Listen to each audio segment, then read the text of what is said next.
Hello, welcome to 50/50 Booking. Hey, we are here. And I'm also not giving out trash bags with your property in once you've been fired. Yes, obviously we are going to touch upon that particular little escapade that's happened this week, along with obviously looking back at Raw, NXT, and Smackdown. And when Aaron joins us, which he will do, it's just because life and the universe has a fun way of going about things. Just been held up a bit, but he'll be here and he will give us his UK NXT review, as he always usually does. So that should be interesting in itself. We'll also take the mickey out of him for being late, possibly threaten him with a trash bag.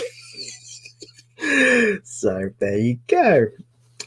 In the meantime, though, people, I'll just cover the basic stuff so everyone gets the idea of what's going on. You can help this show and all others on this network by joining our Patreon, as you can see right here. This show has its own Patreon tiers on here as well, as do some of the other shows as well. Each show has a different thing they get for being on those tiers. So do have a good look. And if you can help support any of these shows, that would be useful for us. It would be very helpful for us. And of the different tiers, they also get you different things as well. Just like to bear in mind. There are awards for everything. Also, there are Patreon exclusive shows, such as The Wonderful World of Mojo, which you can check out easily enough. And, of course, we have Twitter. For 50/50 Booking, of course, it's 50/50 Booking hashtag. Or it's hashtag 50/50 Booking.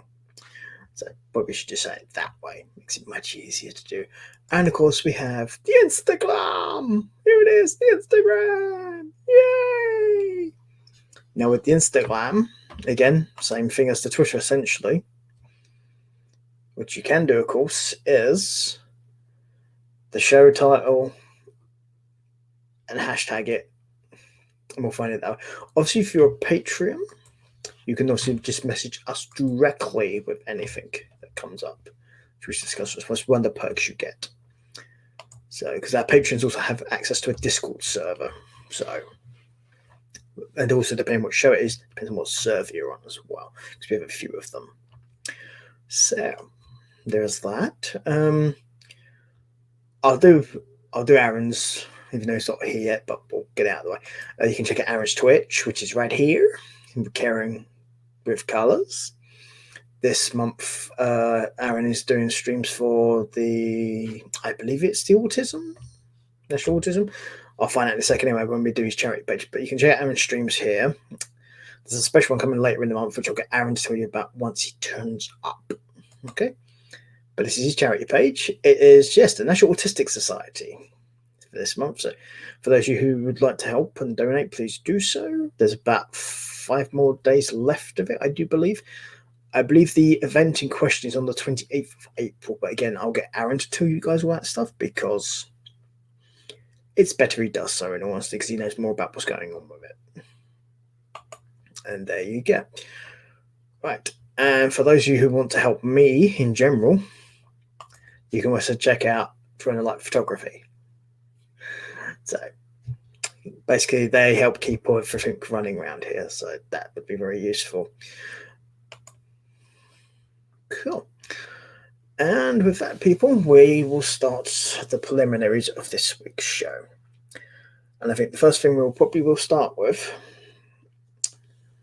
will be Mark Carano, who got fired this week from Talent Relations, is what it's officially called. But basically, they deal with the wrestlers, their creatives, and contracts and stuff like that. And basically, Carano ended up getting fired because apparently the wrestlers had been receiving amongst other things, they're receiving their property back after they've been released in trash bags. And probably the one most people have heard of at this point would be Mickie James, who's posted this on Twitter. So obviously everyone got to see it. And that's what we saw obviously here, over here in England, of course, in the United Kingdom where I am. And by the time we woke up in the morning, we had Triple H and Stephanie going, Carano's fired. They didn't exactly say that. It's essentially put as, we're ashamed this happened, blah blah blah. This will not happen again. The person who was responsible for this has been fired, and then of course we found out that Mark Carano had been let go. And with Mark Carano's position in talent relations, it kind of added up because he would be the one who generally would give you that future endeavors phone call, as it were. See, that adds up to some point, except for they recently took back John Laurinaitis to be in talent relations, and that's kind of his job now. So, my question is, who really did screw up? Was it Carano? Or is he the scapegoat for Laurinaitis? Or for somebody else? I don't know. Just the timing seems a bit odd, but we've had a few things come out since, apparently, with people saying apparently Carano was a snake and apparently did this, and this. I don't know. I wasn't there. So I honestly couldn't tell you. And I wouldn't really want to guess, to be honest with you, because I don't want to just give you blind facts. I am just telling you what I've heard. Okay? Make your own conclusions, as you should always do with anything. Okay? Unless there are undisputed facts, which in this case there isn't from my end, in which case make your own decisions, make your own conclusions, go out and find stuff, and then you can work it out there. So that would be my suggestion for it, because there's not really much else you can do, in all honesty. So I mean, yes, you could just blindly believe me, but again, I wouldn't really want you to do that either. I mean, don't get me wrong, I like being believed. It's nice. But I don't expect blind obedience or blind faith. I would suspect you to at least question it. Because, yes, you should do. You should always be questioning, because you never know.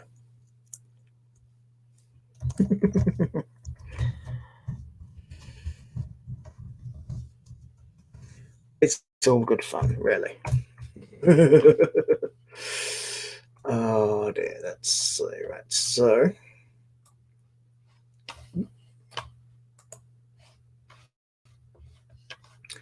yeah, nearly had a malfunction there, people. So that was close. I don't know what happened there, but that nearly went very wrong. Oh, all kinds of fun and games. So I don't want to get too far into the actual reviews and stuff, because when Aaron turns up, we'll have to probably go back over a lot of stuff. So I don't really want to do that unless I know he's going to be a long time. So in the meantime, I'll probably just ask you guys, obviously, for those of you watching, your current thoughts on what's going on with the releases, the creative people, and possibly what your opinion is of the WrestleMania or even the releases of the wrestlers that took place. Because there's a lot of stuff that's been happening lately, some of it good, some of it bad. Also, I'd be very interested to know the opinion of you guys of Chris Jericho's appearance on the Broken Skull sessions, because that seems to have had a trigger effect, and we'll have to see how that turns out, I think, from there. And oh, look, we've got Charlie as the co-host. Charlie has joined us instead of Aaron, so fair enough. And it's Charlie apparently wasn't being paid enough by creative. He's gone and got his trash bag from Mark Carano. Poor Charlie. So not appreciate the talent, apparently. So he got the 10 tack. Sorry, that's rhyming slang, sack. For those of you who don't know what it is. But currently we have me talking, and we have what looks to be Aaron's bed. Now that Charlie's run off. So I'm guessing Aaron's probably just got in and just sorting himself out, probably get some drink. And oh, look, there's an Aaron. It's alive.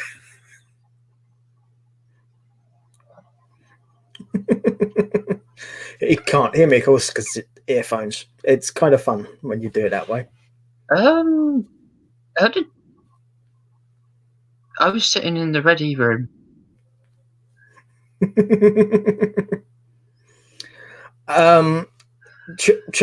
Charlie said you were ready to go, so and he got given his trash bag by Mark Carano, so he had to go.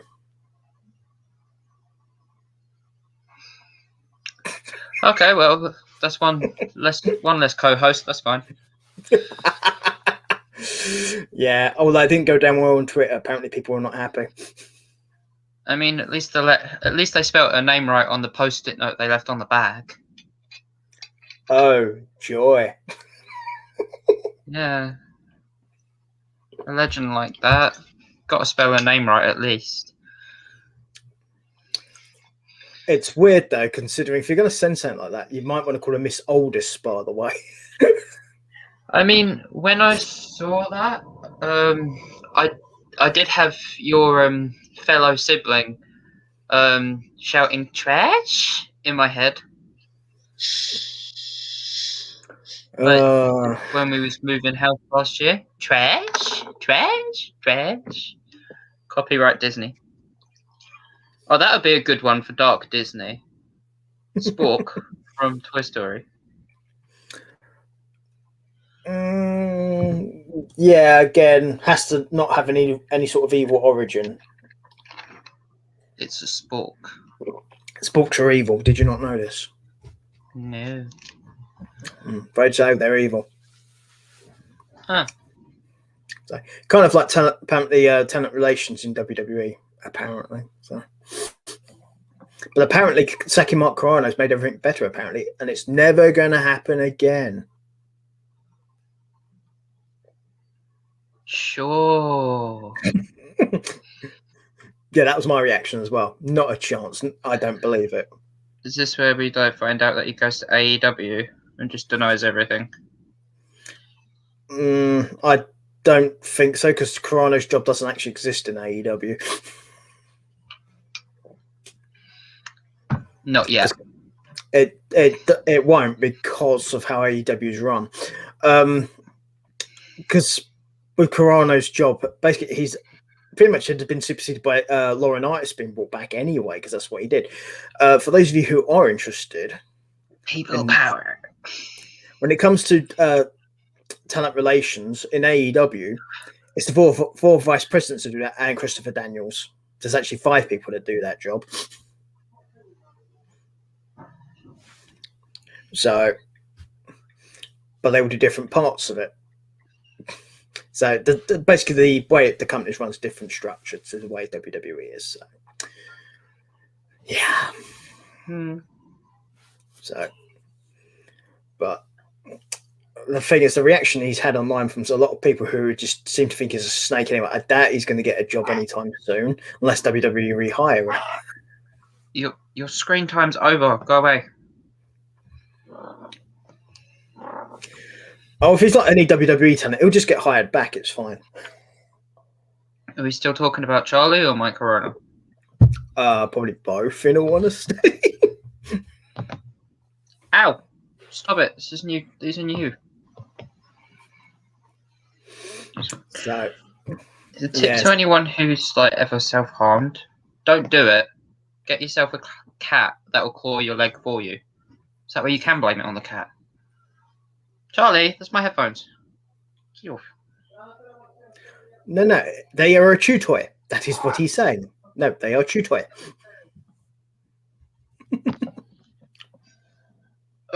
Cat, what am I going to do with you? I have suggestions, but none of them are appropriate, so let's not do them. I have a suggestion that involves a black sack and a hammer, but I think as I said, not appropriate.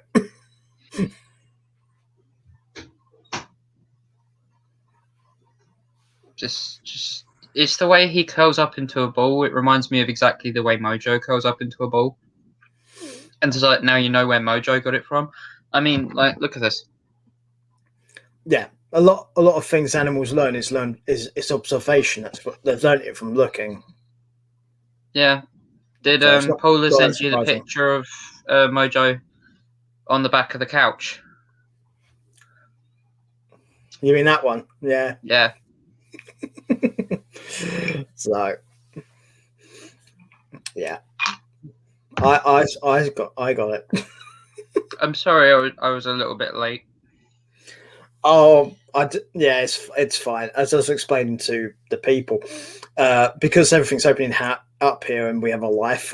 Obviously, you've been catching up with people and stuff, and plus where you live, transport's not the easiest thing in the world. Plus, it's also a Sunday here, which means transport is basically not almost non-existent in most places outside of London, where I am. Yeah, where I am, no buses run on Sundays. Yeah. Basically, if you live outside of London or Manchester or Birmingham, essentially, if you're in England, you are shy out of luck for transport because it's not that regular, if you get any. Yeah. So that's why. But you weren't that late, to be honest. I'd only just started talking about the Corano Mickey James incident. Trash bag thing.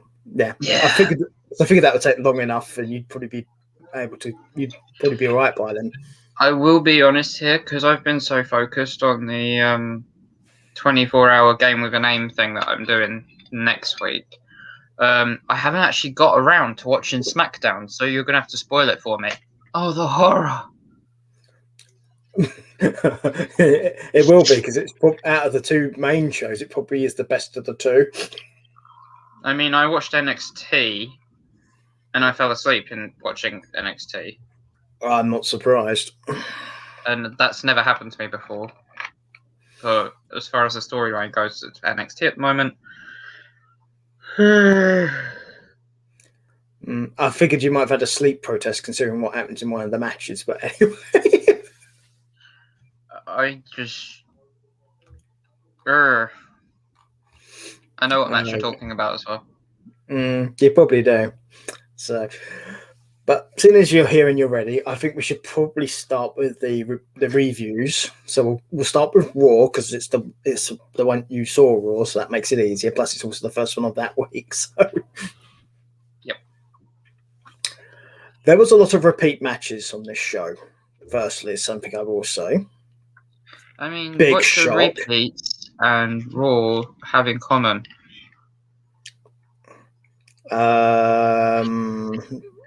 Everything. They're the same thing. What are we even talking about? That's what I mean. Everything.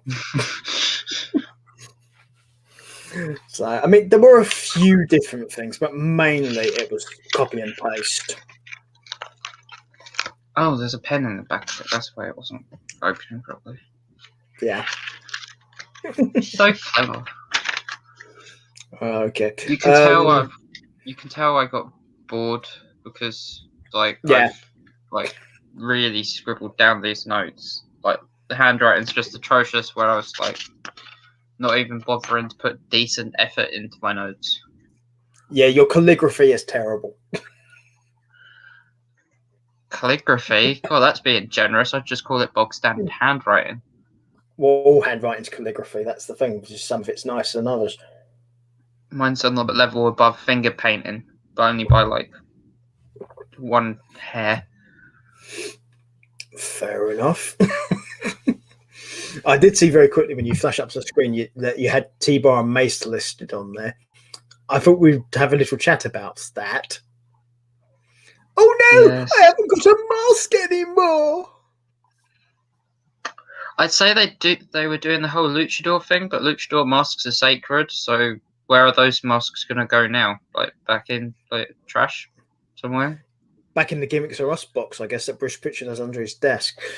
Maybe they just hired them for a few weeks from a rusty old dominatrix.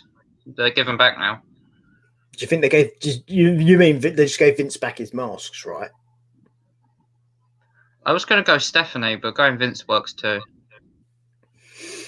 Yeah, possibly. You never know. It's the same genes. She's the one who plays the game, so plays with the game. It's a different connotation. I feel like I'm being judged by my cat. That is why they have kids, because she played with the game. Yes. Cats always judge people. That's just cats. Are we going to talk about how the new guy called the Viking Raiders finisher move the Viking Express instead of the Viking Experience? Oh, yeah, we were going to bring up your friend and your pal, Because I was curious as to how you thought he did this week as opposed to last week. Viking Express, I was pissing myself laughing. I remember because I had my headphones in. I was drinking a can of Fanta. He went, the Viking Express. I went, and spat it out all over my mum. I was like, and then Corey Graves corrected him. And 5 seconds later, he said Viking Express again. I was like, what? Okay, from now on, they're the Viking Express. Let's just call them that. Let's just call them. It wasn't that. even It's them. just going to be calling it. It was his finisher. Their finisher was called the Viking Express. Yeah, but let's just call them that. Yeah, sure. They've changed their name enough times already. Why not? Yeah. Obviously, for those of you who are long-term wrestling fans, there was a period in time where pretty much every 80s tag team was something Express.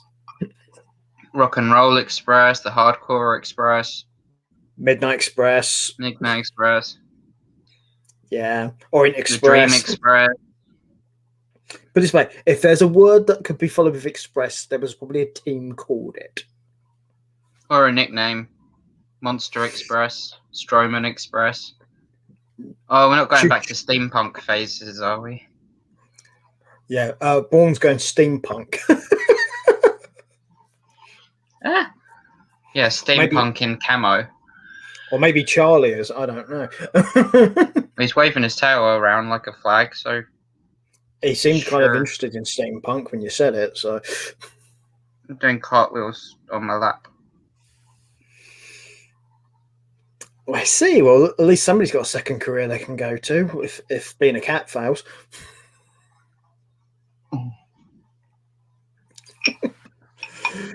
But the main reason I was going to mention T-Bar and Mace is the fact that they've got the masks off them.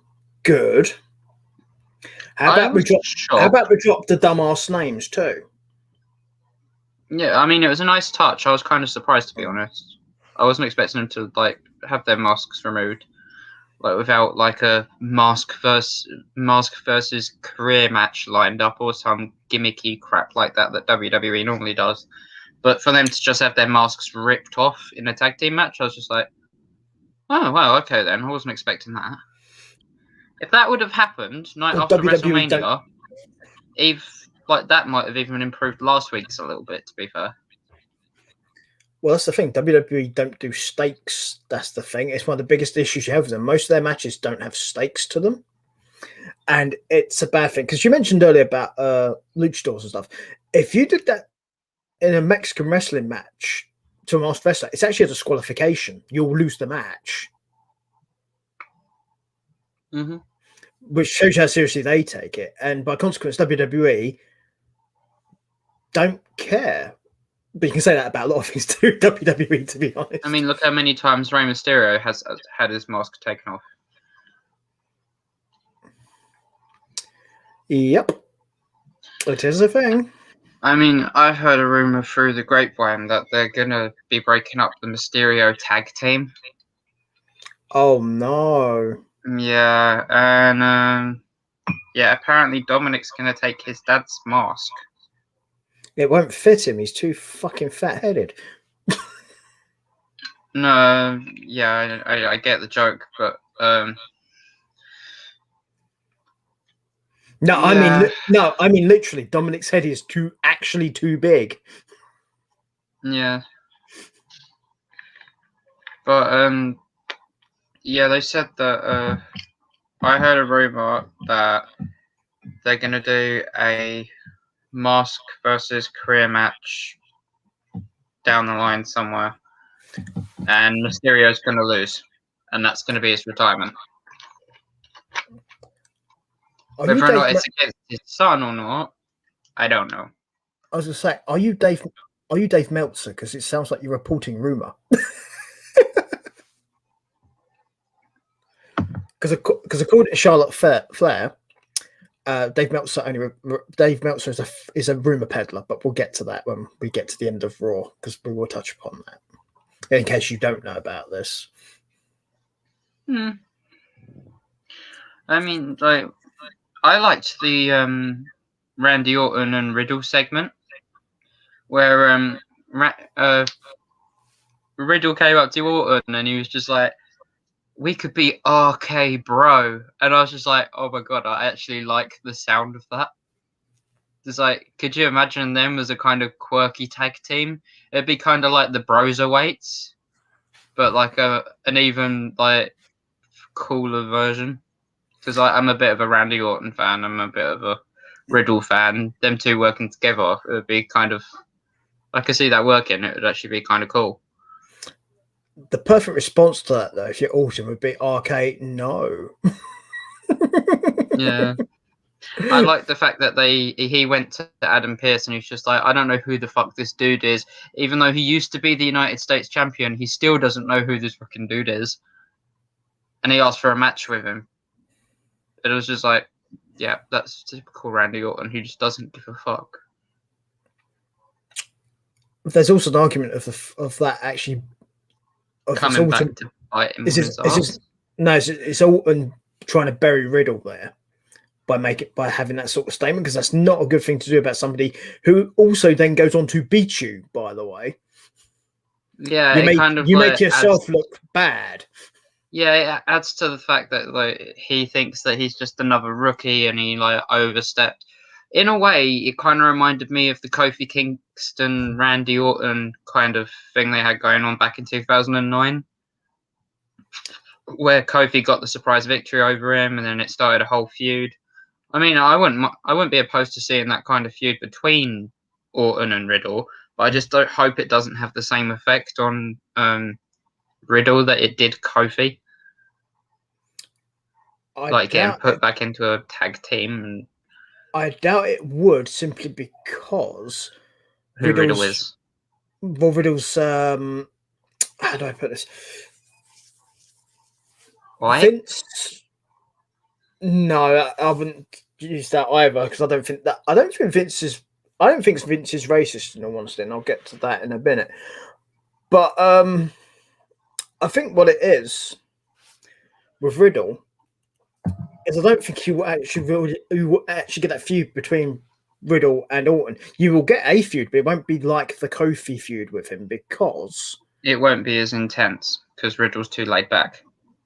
Well, there's that, but there's also the fact of I don't see you having the same results, because the main reason the Kofi Orton feud stopped was because Randy got pissed off because Kofi fucked up in a match, basically. Yeah. And Orton made his views very clear, and this was on live television. He reacted to this said issue by calling him, Kofi, stupid repeatedly, so everyone could hear. Yeah. And then he buried him for it. And then he went to Vince and buried him, right? And the reason why I don't think Vince is racist, by the way, and this is something I'd like to clarify. I think the only colour Vince cares about is the green, is money. Ow, ow, ow, ow. Get your claw out of my leg. As long as you can make money for Vince, I don't think he cares what colour you are. My cat's got his own mandible claw. This wouldn't be mandible, would it? No. He lacks the necessary abilities to do a mandible. But Vince, the only colour Vince cares about is green, money. That's why I don't think he's a racist, because I don't think he'd ever turn down opportunities to make money, regardless of what race or colour you happen to be. I don't think he cares. Nah, he just looks at a person and goes, "That's some good shit." Yeah, which is all going back to the money. That's literally it, I think. That's the only colour Vince cares about, is money. As long as you can make money for Vince McMahon, he does not give a shit what you are or who you are. My opinion. Nah. So, yeah, well, let's go with your Viking Express boys had a rematch against Alexander and Benjamin. Guess who won that one? It was the same result as last week, basically, people. Yeah. So just to clear that one off. I started getting deja vu. I thought I needed a drink, but no, I was okay. Yeah, you thought you clicked the wrong one to start watching, didn't you? Yes. Yeah. Until he said Viking Express, and I was just like, that didn't happen last week.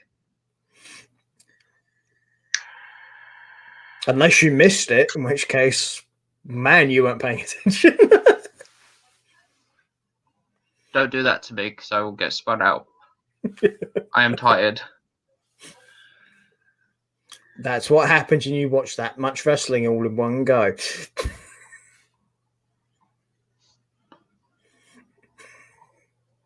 I've been so busy organising everything with this 24-hour Minecraft challenge and everything that like I haven't had the 3 hours to do it, and then I've been streaming on the side of things as well because I'm trying to get affiliated.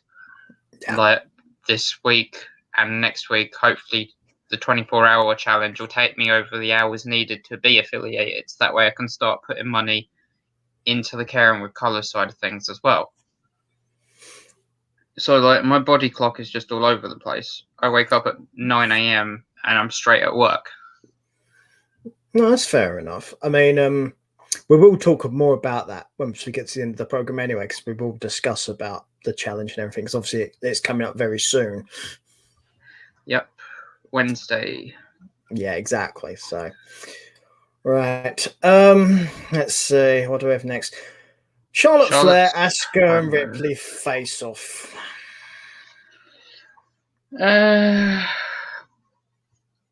Oscar calling Charlotte a bitch made me chuckle.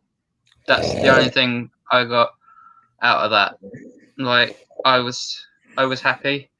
I was like kind of bored by all the promos, but then Oscar called Charlotte a bitch, and I was just like, well, we don't hear Oscar swear in English a lot. I was just like, This is a rarity that we might treasure for a brief second. Yeah, but this is an issue for me with WWE and women promos. If they really want women to come across as if they're being really catty with each other, they have to always say, you bitch. It's never anything else. It's always, you're a bitch or you're a bitch. They can't use any other word other than bitch for some reason. It's the go-to, I guess. Yeah, but it's bullshit. Find a different... You can't... there's no way that many people would use the same word to describe somebody like that. No. I mean, bitch is like a really like it's tame because it's a female dog. It's not that bad. And I know like WWE PG and stuff.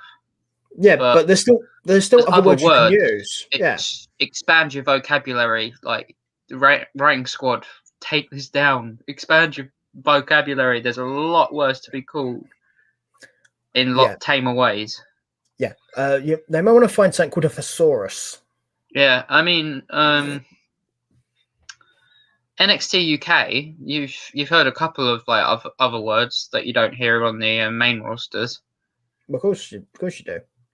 Because obviously they use the English vocabulary, which obviously you say you're nothing but a bitch or biatch or whatever, but you hear some other like things as well. Yeah. The point being, vary up these sort of promos. Just come up with something else other than just bitch for everything, because that is just lame. Mm. And obviously, if you're hearing bitch all the time, that word loses its impact. So you just think, okay, whatever. You might as well just be saying, you might just be saying, hello, welcome to this promo now. I mean, when I'm like arguing with somebody, I don't even go to bitch anymore because I'm just yawning because I just straight away trigger. I don't want to act like Sasha Banks. I want to be a mean bastard. Yeah, you want to be T-Bar. Yeah, I want to be T-Bar or like something like that. But even like Drew McIntyre calling Bobby Lashley a bald-headed bitch, I was just like, yeah.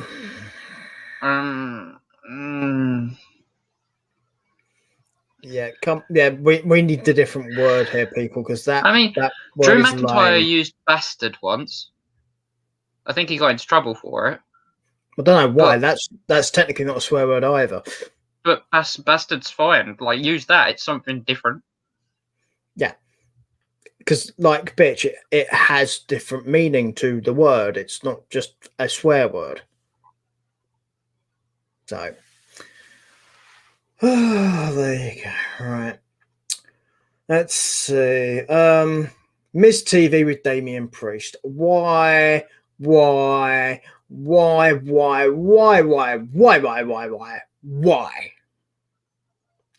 And what makes this worse, because I'll do this now, they later on had a match that Priest won. I'll be honest. In my opinion, as far as wrestling goes, the match was okay. Right. The point in it?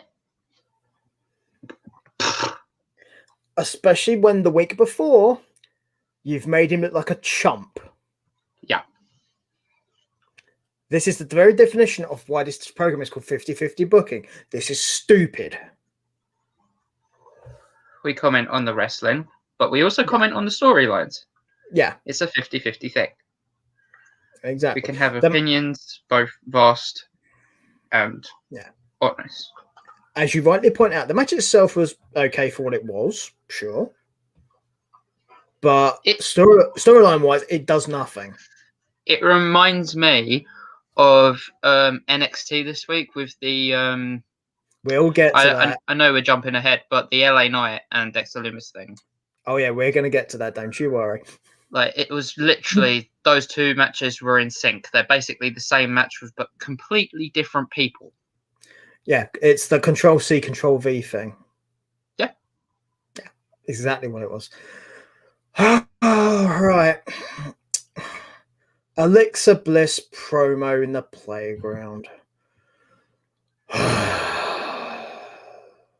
It's just getting boring now. Yeah.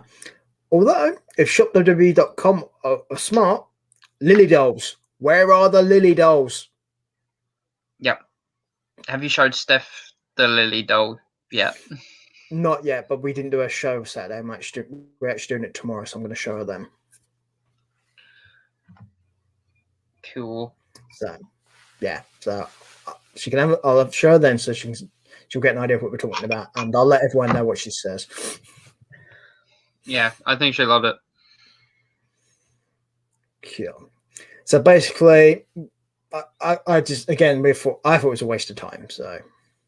Yeah, I mean, there's a rumor going around that Bo Dallas is supposed to be going up with Alexa Bliss, but being as Bo Dallas was released, don't see it happening. What I will say though is at least she's being used, not well, but she's being used. Yeah, I mean, and if what happens is what people say is going to happen happens between Ripley and Alexa, what?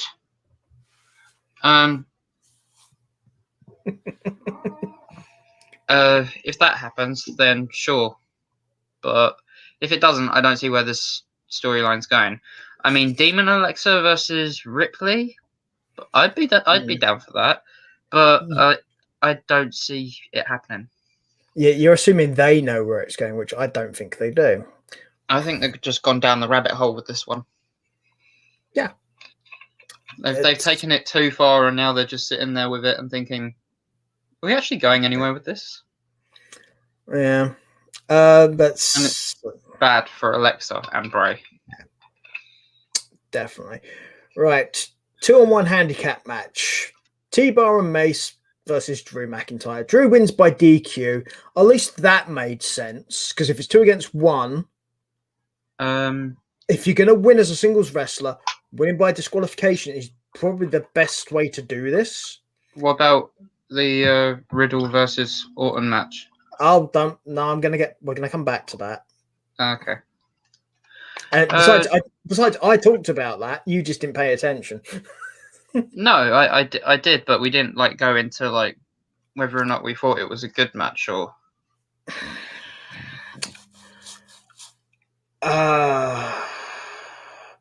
Me personally, I didn't like it. It's the honest answer. I did, but watching it as a fan, I did. But watching it as a critic, nah, not really. I was surprised that Orton put Riddle over if that's what happened. But The fact that Riddle won is probably the only good thing about that match. Yeah, and I was surprised about it as well because I thought he was just going to get buried by Orton.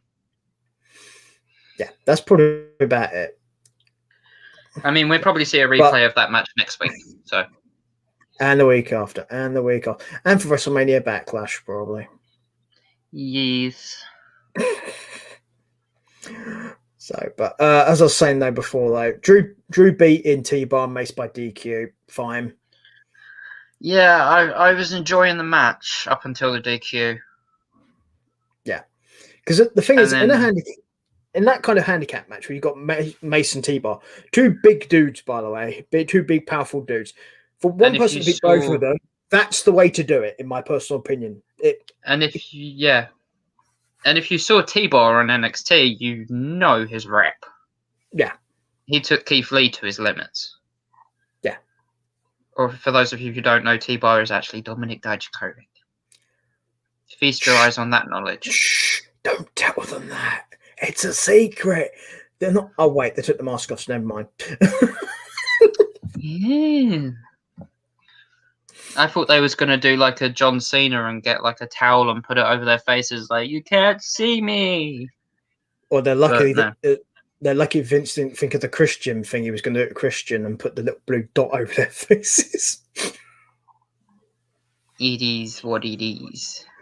So, but obviously, Mace was obviously Dio Madden, which a lot of you guys should remember from Raw because he was a commentator on Raw for quite a while.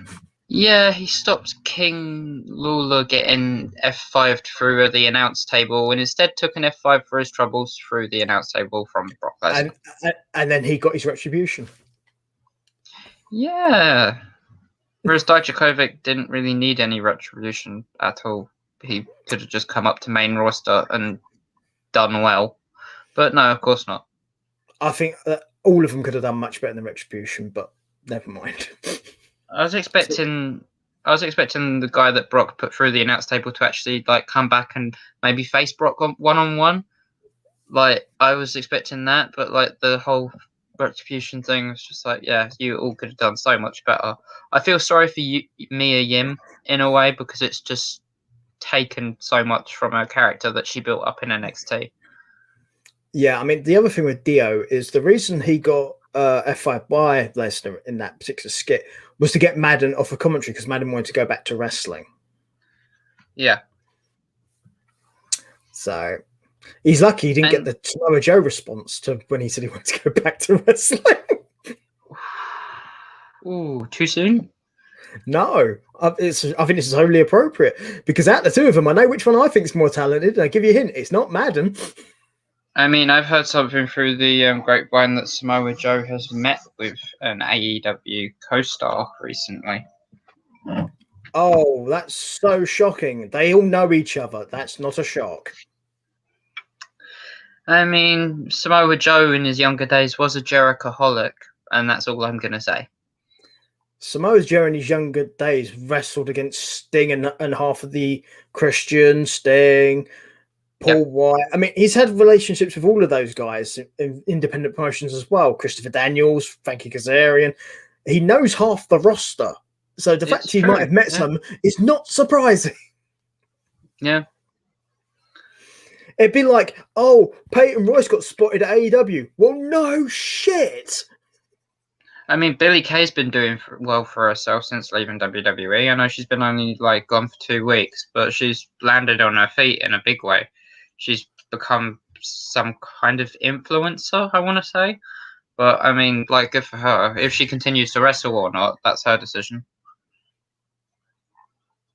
Not that she was doing much wrestling anyway on TV. That's a big step down for Billie Kay. No, I mean, if it's what makes her happy, then who are we to judge? Oh, I will judge because I don't like influencers. This is a well-known thing. As a YouTuber, aren't you classed as an influencer? No, because I specifically do not go out of my way to make people do things or buy things. I'm very much of the opinion, make up your own bloody minds about stuff. I express my opinion, but I don't expect everyone to like worship the ground I walk on, which is what a YouTube influencer essentially is. I'm not a YouTuber influencer. I'm just a charity worker. I'm just explaining why I don't like influencers. Okay? Yeah. It's different for you, and I'll explain why. You're not self-serving. That's the difference right there. What you're doing is to help the charities you're working for and contributing to. It is not purely for your own benefit. It's as simple as that. I mean, most people who know me will know that I don't do anything for my own benefit, generally. That's kind of my point. But, yeah, I'm not a big fan of influencers in general. I mean, I've had people come to me before and offer me free stuff for like positive reviews and stuff. I refuse it. Yeah, I mean, I've got scammed like once or twice by influencers and brands. I mean, yeah, like it's not worth it. So, but in Billie Kay's case, I think we'll see what happens with her. She may be an exception to the rule. I don't know, because there usually is an exemption to most rules, to be fair. She may be one. I don't know. Am I willing to give her the benefit of the doubt? Sure. I mean, after what she's been through, I think the benefit of the doubt is the least she deserves. Until someone proves me wrong, I'm quite happy to give them the benefit of the doubt. Yeah. But I'm explaining it's a general rule. I'm not a fan of influencers.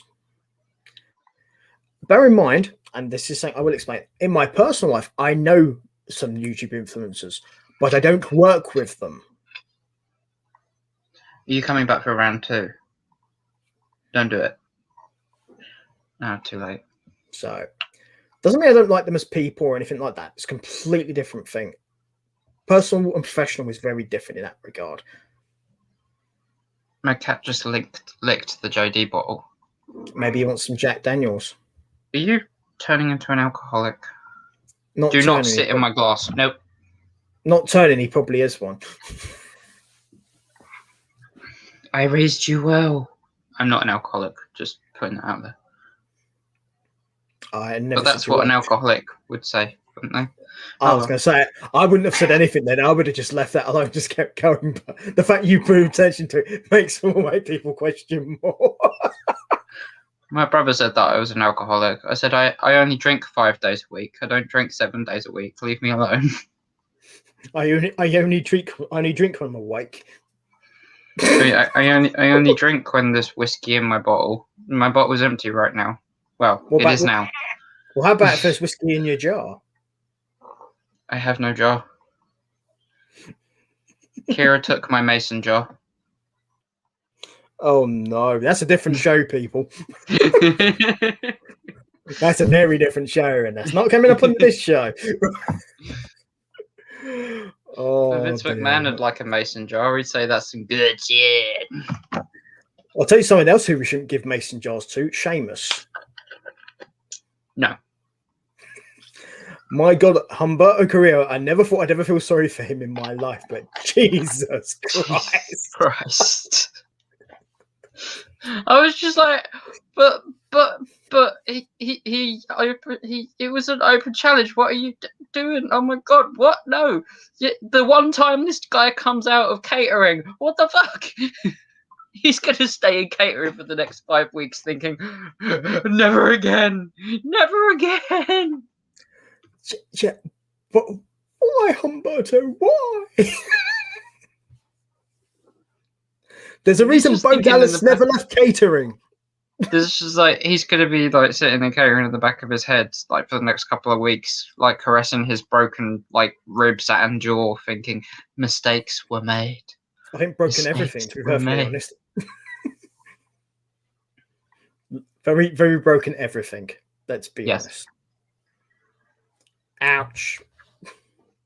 I mean, his poor dimples. I think he lost both of them. Sheamus must have kicked them off of his face. He found his dimples in the 3rd row. I think Sheamus kicked off the original set and he kicked on some new ones.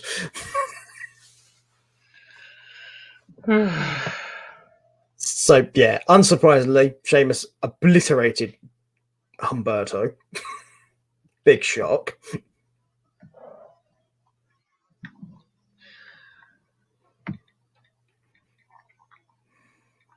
Yeah, as you can tell, Aaron's supremely stunned by it. He had no idea this was happening. Yeah. Right. Only other thing left for Raw would be Asuka versus Charlotte Flair. I like the result. What about Elias versus Kofi? No. I refuse. You can do it if you want, but I really don't want to.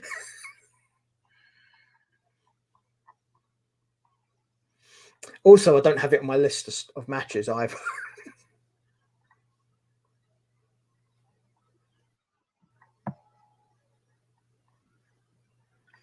Yeah.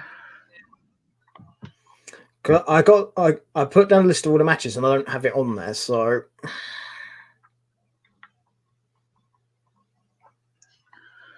I mean, it was that good that we just pass over it. Yeah. I think the only highlight was Xavier Woods showing that he can play bass. And so, as a fellow bassist, I respect that. I've seen him do it before, though, so I know he can. That's it. I hadn't, so I'm just like, yeah.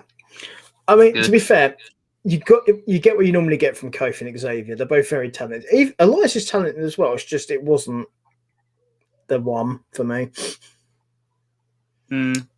They all of them need better. It's my honest answer to that.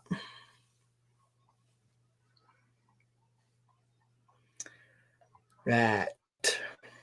So let's go back to Asuka and Charlotte now, unless you've got any objections.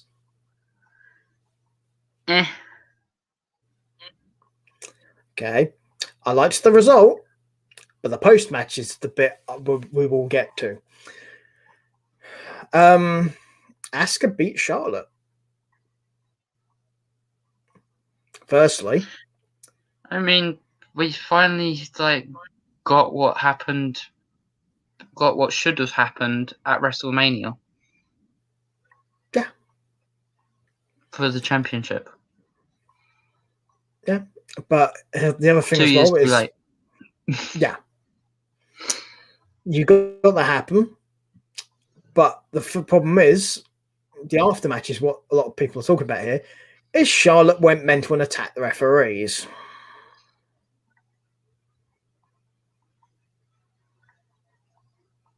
I'm not opposed to it. Well, I know why it happened, but we'll get to why it happened. So, the one thing I will say for it is at least it is in character for Charlotte to have done so. This has happened before. For those of you who want a reference point, think of the Ronda Rousey match at Survivor Series. Where Charlotte just snapped and went mental. So it's not unknown for Charlotte to do this. So at least that's in character. So, but for those of you who are not aware, Charlotte has been written off television for a while because she needs to have dental work done. So it's probably about as good a way as any to write off, and at least it's consistent with her character and not some made-up stupid bullshit that doesn't make sense. Because we know how WWE creative can be, so I'm surprised they did something that actually made sense.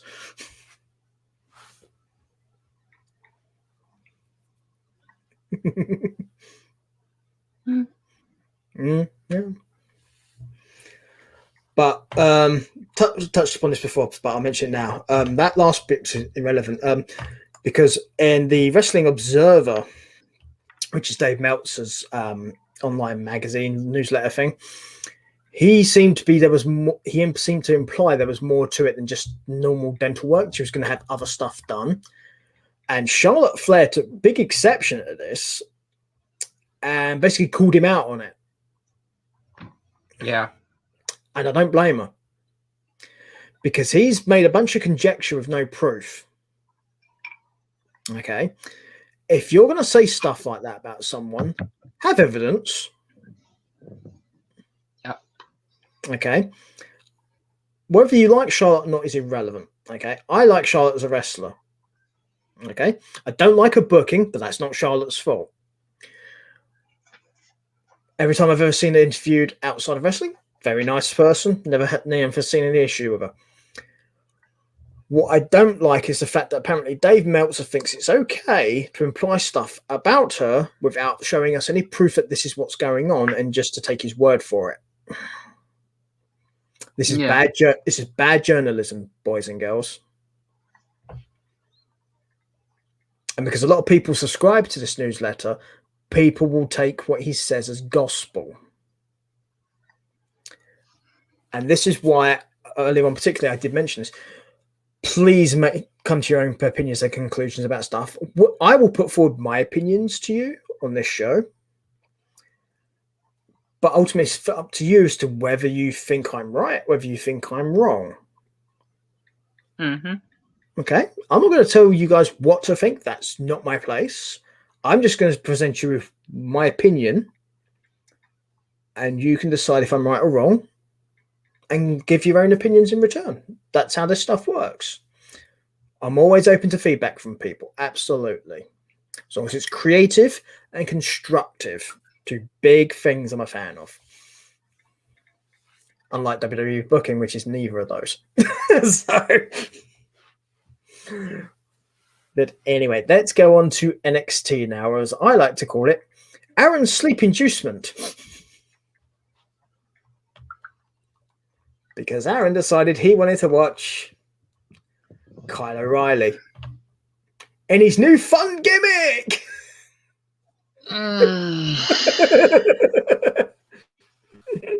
Don't.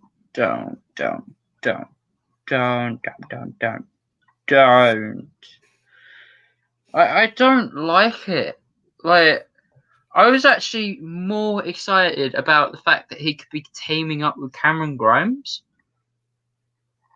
And then, like, he punched him in the face, and I was like, oh, well, okay, well, there goes that. But once we get to the Cameron Grimes section of the show, we are going to talk about Cameron Grimes for a bit. Because there's some more stuff going on with Cameron Grimes. But yes, we had an introduction segment with Kyle O'Reilly at the beginning of NXT, where he debuted his new thing. As you can tell, Aaron is not a fan. I thought it was a bit meh. It's an understatement.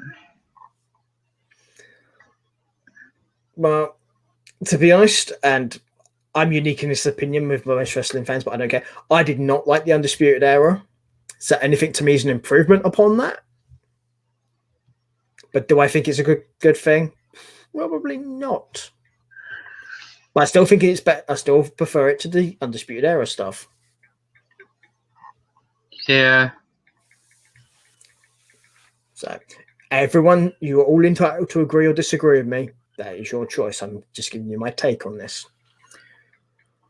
And the first match, of course, involves Aaron's favorite wrestler of all time.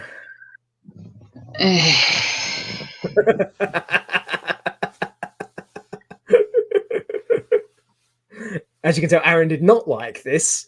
Just by the look on his face, you can tell he did not like this. We alluded to this earlier when we was talking about Raw. This is a copy and paste job right here of an earlier Raw match. Can they please make up their mind what they're doing with LA Knight? Because when he first debuted, I was thinking, promising. Like, okay. Like, we're seeing with Bronson Reed, and he lost. I was just like, okay, well, he's taken a knock. Let's see how he goes from here. Then he loses the gauntlet match. I was like, okay, let's see where he goes from here. And then he beats Dexter Lumis. And I was like, well, okay, maybe they're building back up again. And now he beats Dexter Lumis again. Yeah. And I'm like, do you think we should make LA Knight the official mascot of this show? Because he's about as 50-50 as 50-50 can be right now. Yeah, it's like toss a coin on his rating at the moment, because like his win streak is like here and his loss streak is like here, and like it changes one week and then the next week it changes back, and it's just like he's just gonna like get to the point where he's stuck up against the glass ceiling like that.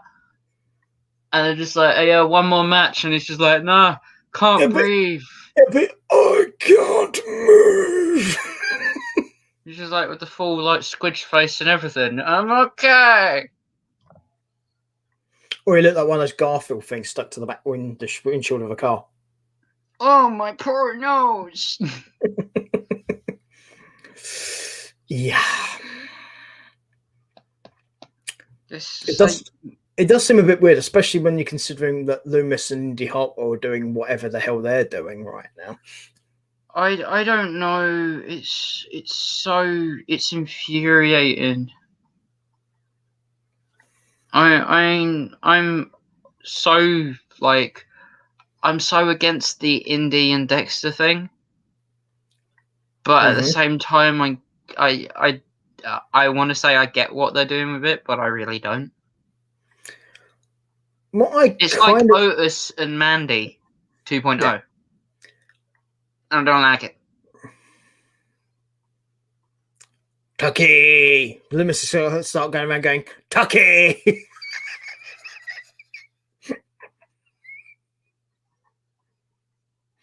No. Because maybe it's just leftover script from when they had Heavy Machinery do that thing with Mandy. I don't know.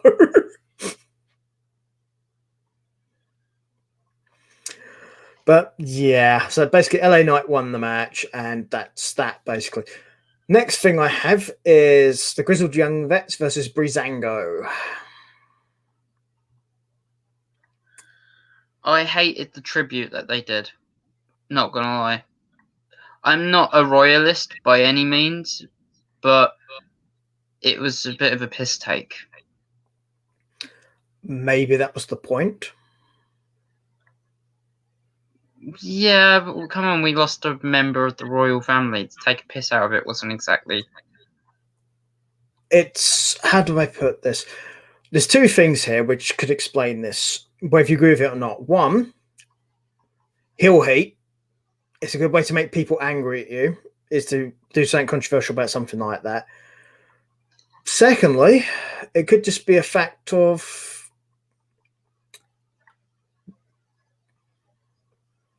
It was just a case of they wanted to do something, but they wanted to do something that would fit in with the fact they wanted these guys to be arseholes.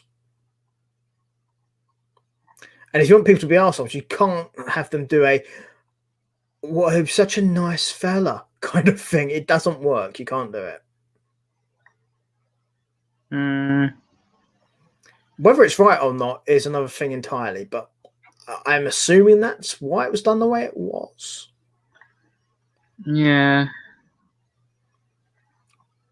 So, but for those of you who are not aware, which there may be some of you out there, so I will say this obviously for clarification, we are talking about Prince Philip, of the Queen's husband in the United Kingdom, who passed away a couple of weeks ago. Just for anyone who doesn't like, because not everyone is also in this country, particularly, not everyone is a royalist, which basically, for those who don't know what that means, not everyone in England supports the royal family.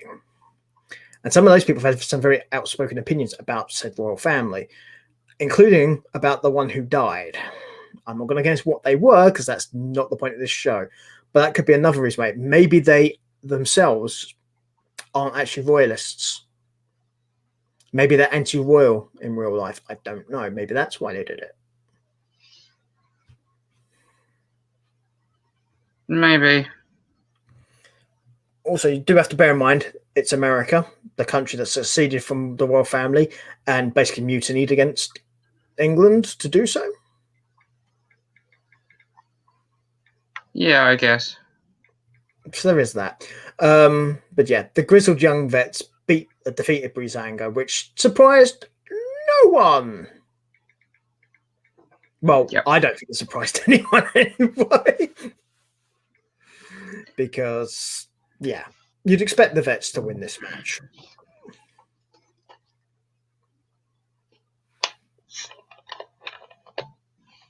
Yeah, I guess. What, do you really think Breezango were going to win? Really? I mean, like, Breezango are actually, like, really, like, they're a good tag team. They wrestle really well under the right, like, I want to say, like, when they're running on their emotions. But at the same time, it's one of those things. They're great. They're good wrestlers. Like, they could have pulled off a sneaky victory, like they've done in the past.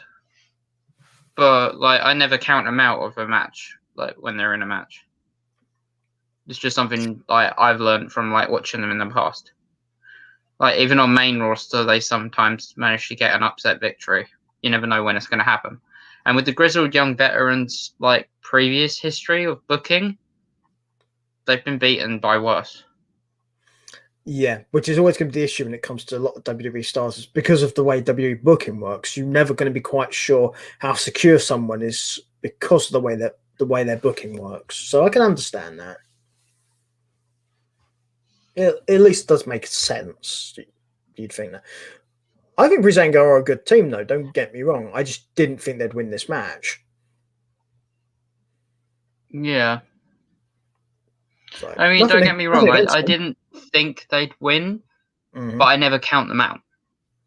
That's just something I've learned with WWE. There's like certain teams that you never count out of the booking side of things. Well, let's be honest. I always go into a match with an open mind. Let's be honest. They're not Humberto Carrillo, for example. No, they're really not. So, yeah, they do have a chance. Although, to be fair, they're also not facing Sheamus. So there is that. No, if they was looking to face somebody like Sheamus, then they'd be facing Imperium. Yeah, we will get to them because obviously they did have a match on this show. But the next thing I have is Saraya against Zoe Stark. Mm-hmm. Which, guess who didn't win that match? Zoe Stark. Obviously.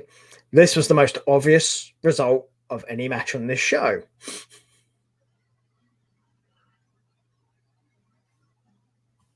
Yeah. You know, this was not hard to predict. Nope, not at all. So it is what it is. In the words That's of my Aaron. line. Exactly, in your words there. And speaking of things to do with things that Aaron probably might have kind of enjoyed, Kushida versus Oney Lorcan. Yeah, well, I did enjoy that match.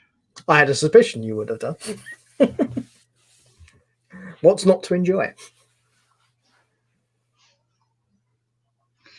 I mean, it was as hard hitting as like you'd expect. Probably the match of the night, to be honest. Yeah, I possibly can't... match of the week in WWE. Yeah, I can't say I'm surprised at that. Can't say that. Saying that, I haven't watched NXT UK yet, and Aretha Valkyrie versus Naoko Satomura was this week. Okay, so as well as Eddie Dennis versus Joe Coffey. So, as far as those matches are concerned, I haven't seen them yet, and I want to see them. Okay, well, we'll hold back your opinion of it because obviously you've not seen everything, so that doesn't really. That's not what you're working anyway. Out of Raw and NXT, that was the match out of those two brands so far. Yeah. So obviously, I haven't seen SmackDown yet either because my timetable has just been packed this week. Exactly. All right.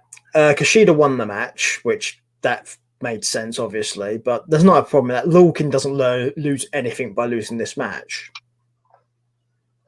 No, and I think that's one thing that NXT actually takes into account. They actually take into the booking a bit better than the main roster does. Oh, they're much better. I think that's down to Regal, personally. They are definitely much better at it than the main roster is. Although NXT booking is Triple H, which is actually more surprising in that regard because he tends to book more like Vince. So maybe you're right. Maybe it's Regal's influence. We may never know, unfortunately. Next thing I have is Imperium defeating Everrise. Well, duh. If they didn't, they'd just take all credibility from what Everrise has... Not Everrise, what Imperium's been up to in the last God knows how long. Yeah, it's like, gee, I wonder who's going to win this match. This is almost as certain as the Zoe Stark Soraya match. I was tempted to just skip the match, but I kind of wanted to see how it went wrestling wise. It's Imperium, so you're always going to be kind of curious. Yeah. I mean, Everrise bit the dust. Fair to Big say. shock. I mean, shock. I wasn't expecting a decent showing from them at all, and they didn't not surprise me. I mean, they did okay, but of course they took the knock because there was no way they was going to win. Well, of course it did. So yeah, Imperium won. Big shock. All right. Moving on. Nobody's surprised. Then we're going to get to the NXT main event, which is what I have here, which is Kyle O'Reilly versus Cameron Grimes. Now, as far as Cameron Grimes go, there's been a story going on with Cameron Grimes where eventually it looks like he's going to end up having a feud with the $1 Million Man.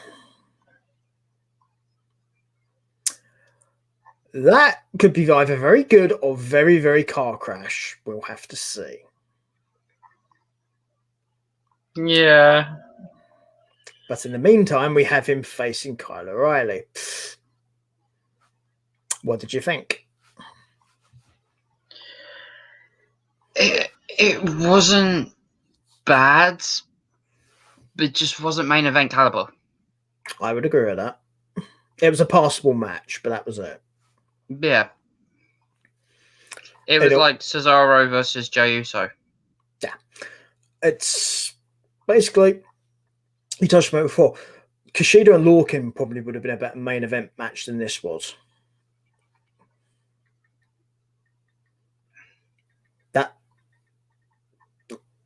That's my opinion anyway.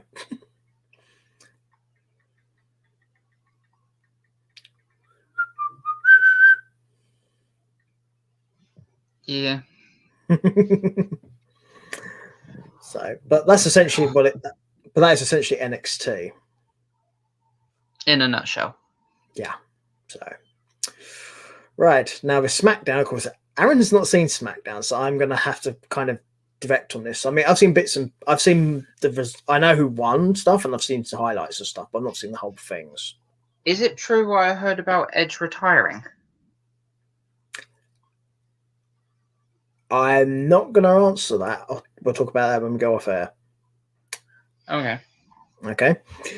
Mainly because I don't want to answer that while we're live, because there are possibly people watching who don't want to know that.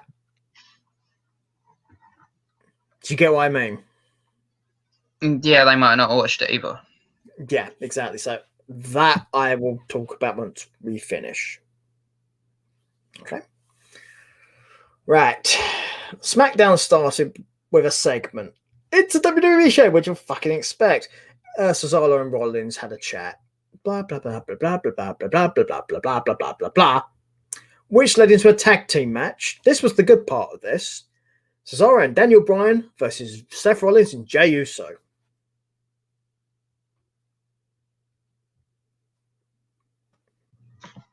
Daniel Bryan and Cesaro against Rollins and Jey Uso. Why? I don't get why either. I just mean as in a match to watch. No, a match to watch. Yeah, but why Daniel Bryan? And why? I get Seth Rollins like hating Cesaro and everything because of the whole swing thing, but I thought we was past that with WrestleMania, and I thought we'd put that to bed.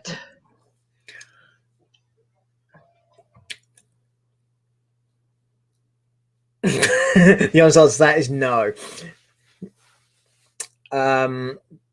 You'll understand more as we go along, basically. So it was a decent match between the two teams. Cesaro and Bryan won,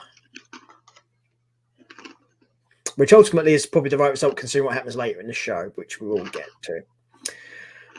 There wasn't a lot of matches on this show, by the way, but there was some interesting stuff happened. And the next one being very bizarre.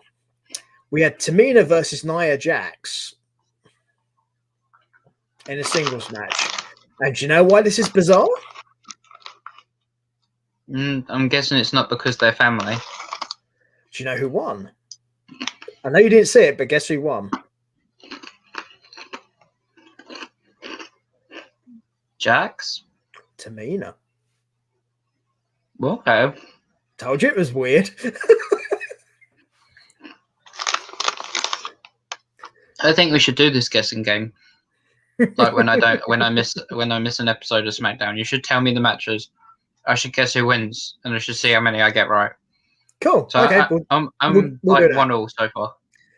All right. Well, there's only like 2 more matches, so there's only 2 more matches on the show. There wasn't these matches went on for quite a while. Yeah. Oh my god, it sounds long-winded as fuck. Oh yeah, wait for it. The next match was an Intercontinental title match between Apollo Crews and Kevin Owens. Did he test the steel? No, you got a guess, remember? I'm guessing Kevin Owens won via disqualification because Big Lanky got involved.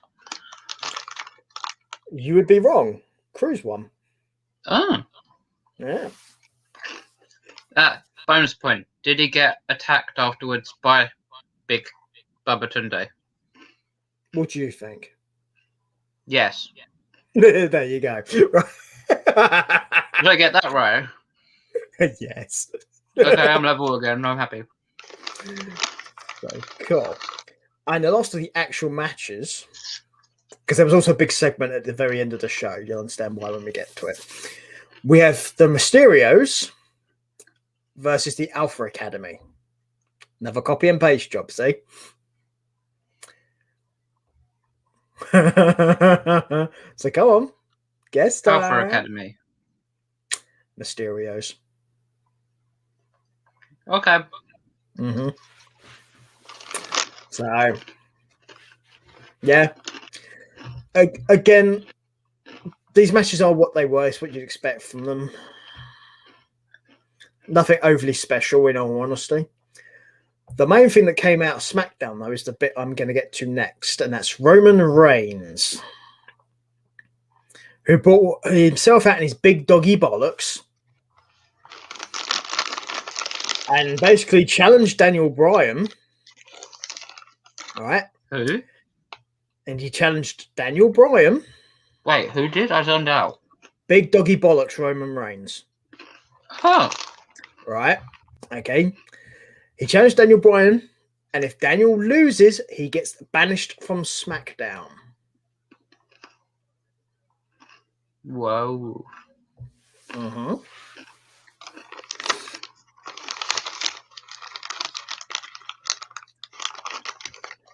And that's how SmackDown went off the air.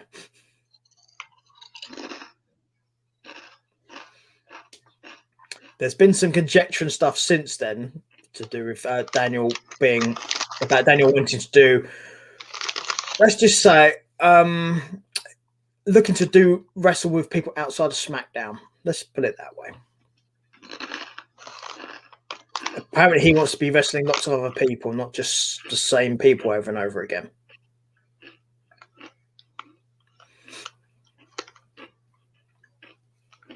Okay, then. Yeah. So whether that leads into this or not, I don't know.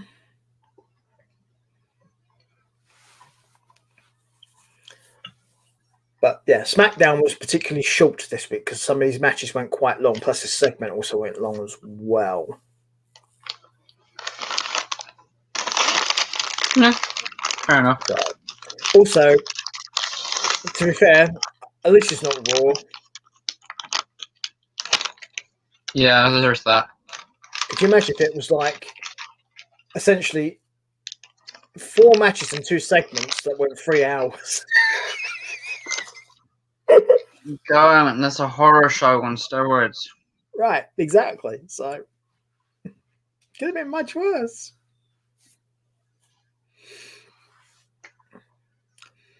So, The big question, of course, coming from the end of SmackDown will be, if Roman wins, will Roman win?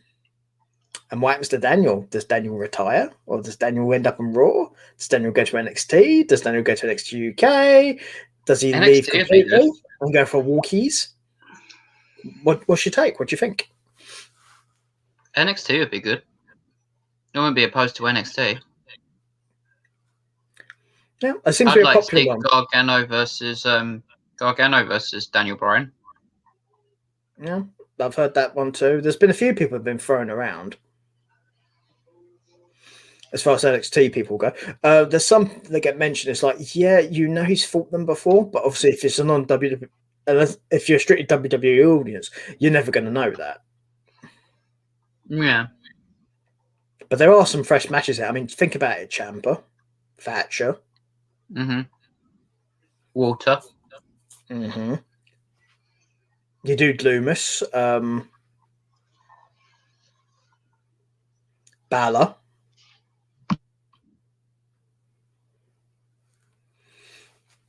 There's quite a few in there. Kushida, Pablo Escobar.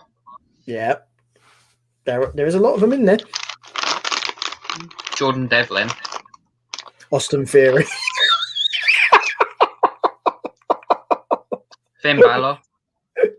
Did Finn, Velveteen Dream, Karrion Kross, Scarlett Bordeaux. Get her in the ring already. That's what I mean. That's a guaranteed way to get her in the ring. If Daniel goes over there and says he wants to wrestle her, she'll get a wrestling match. So, yeah, that is my roundabout way of coming back to my standard segment when it comes to things to do with WWE. Because then I'll start calling Daniel Reginald 2.0. Yeah, but my point being is I want Scarlett in the ring wrestling, not just being Karrion Kross's eye candy.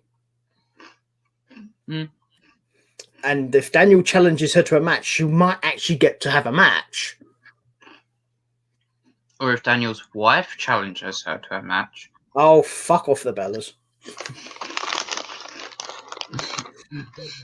I bet there's somebody watching that will say, fuck you, uncle. Oh, she knows my opinion of the Bellas. I've been very clear about it. But here's the thing.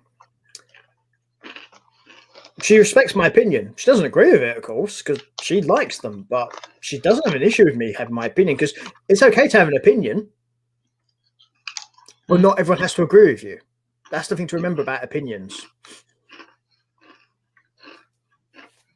There are a lot of people out there who do agree with me, though. That's the thing. Yeah. So, but again, not a Bellas fan. I would much rather watch Scarlett have a match. Thank you very much. But there's so many, particularly in NXT, there's so many women's wrestlers who Scarlett can have matches with. Why don't you let it happen?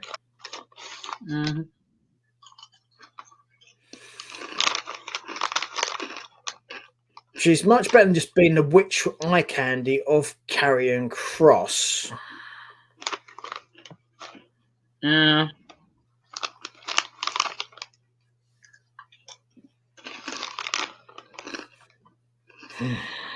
Yeah. So, what would you rate this week in WWE, being as you've seen it all? Oh boy. Ooh, Raw. I gave Raw a 6. I see. I'm quite harsh with how I grade things, because I just do. Even to the stuff I like. Okay. I would give Raw Galaxy Bars. Oh, I get harsh with those as well if they're not as they should be. For instance, if they're not in my hand, they immediately get less than 5. Did you see the donut post I posted on Facebook? I don't know those kind of donuts. I'm very picky when it comes to donuts. I like the proper ones from a baker's, not those kind. Yeah.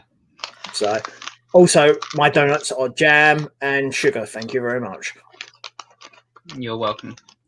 But anybody else who wants to have something else, by all means, do so and enjoy yourself. It leaves me more of my with the ones I like, so no issue there. Mm-hmm. See?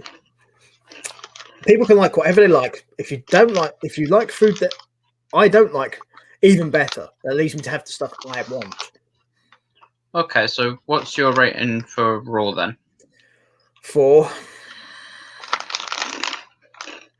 NXT? NXT is probably about 6 for me. NXT UK? Oh wait, no, you don't watch that.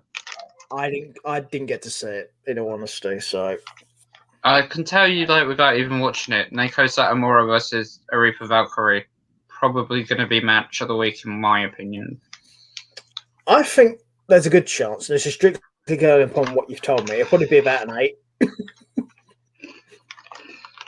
Probably. And that's purely upon the history of the brand and the people and the matches that you've told me are happening.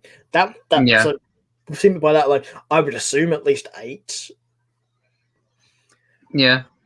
As for SmackDown, SmackDown has the benefit of at least being short, which was good.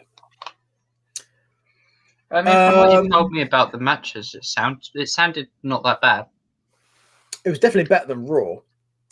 That much I definitely will say for it. Let's see, but again, there was the copy and repeat thing as well. So I'd probably give it the same score as NXT, to be honest. Yeah, because I think they both had the same sort of thing. They had their pluses and their minuses, but I don't think anything was particularly outstandingly brilliant. I mean, NXT UK maybe, but again, I didn't get to see it. So, but from what you told me, it probably is the best show of the 4. It is what it is. So it's like, yeah, I am so shocked. I'm not. No. Okay, now that we've covered the shows, by the way, I am going to get your opinion on WrestleMania Backlash. But didn't we cover this last week? Oh yeah, but we're gonna do it here because this is where we're gonna have a bit of fun at the Backlash brand as a whole.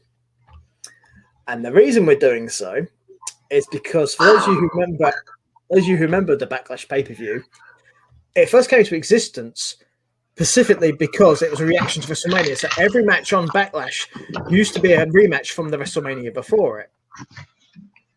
So guess what I think is going to happen this year? Yeah. Exactly the same.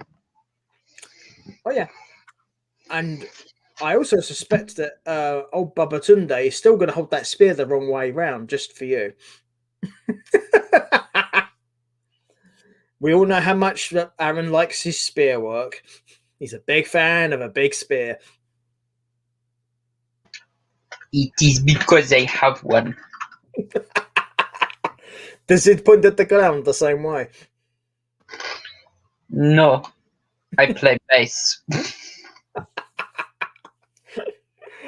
Oh, dear.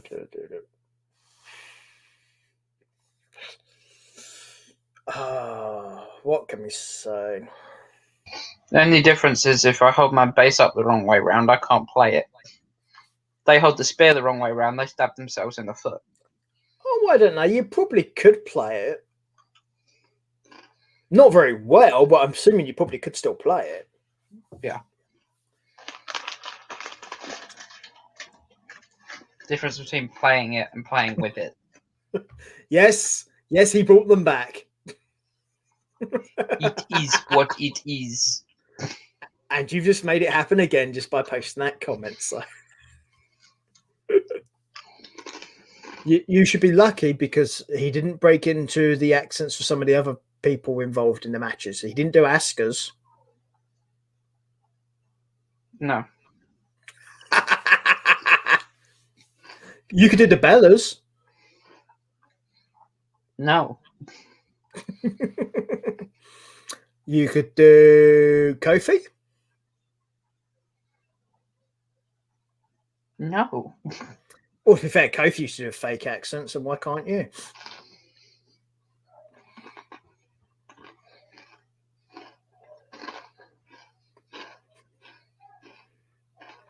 You may not remember it, but you crazy man. Oh, you do remember it. Okay, cool. Yeah.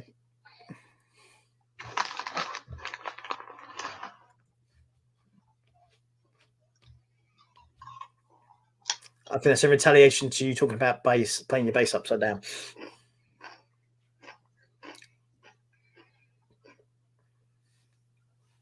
Right, hang on. Does that mean if I'm left-handed, I have to flip my women upside down as well?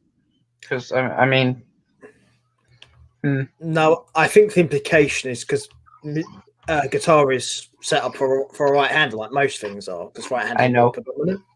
I think that's the idea. I'm explaining that to the audience, not you. Because not everyone plays a guitar, so I figured it was best to explain that. I don't play guitar. Guitars, bass. I'm explaining it for the audience again, trying to make it easy for them. I'm a bassist. Yes, there is a difference between basses and guitars. Just to be clear. Yeah, nobody cares about the bassist. No, generally no. Name a famous bassist. Go on, I'll wait. John Deacon. Okay, you're cultured. I get it. Rex Brown. Okay, you're very cultured. I'm impressed. See, so the first person I've said name a famous bassist, and they've just gone, and I'm just like, yeah, exactly. No one cares about the bassist. Yeah, it's one of the most overlooked positions in a band. I mean, also this isn't a music podcast, but just to clarify, in a band, the bassist is probably one of the most important people in the band. Right next to the drummer, and they don't get enough stick either, if you pardon the pun. Well, they do. They have two of them usually in their hands while they're playing. Yeah, but they don't get enough recognition either, really. No. And being a drummer in a band is incredibly hard. When it comes to bands, the only two like things people like really care about are the vocalist and the guitarist, because that's all that matters to most people. No. Whereas you've got me, a bassist, and me, a drummer, but you used to be a drummer. Yeah, the thing is, the reason why people overlook drummers is they don't realize how hard being a drummer actually is. Yeah, you've got to have timing, rhythm. Yeah, I mean, for an example, if you're going to look at types of music, particularly if you go to like rock and metal, those sort of bands with their drummers, those drummers have to be very good because it's much harder to play drums for those kind of bands. Yeah. So, and if you're playing the kind of drums that they had at WrestleMania in those in the Nigerian steel drum fight, then yeah. Well, apparently Apollo Crews can play those. Yeah, right off of Biggie's head. And so can Bubba Tunde, apparently. He marches to the beat of his own drum, he does. He does something, but God knows what it is. Creates a shadow like the size of a skyscraper probably.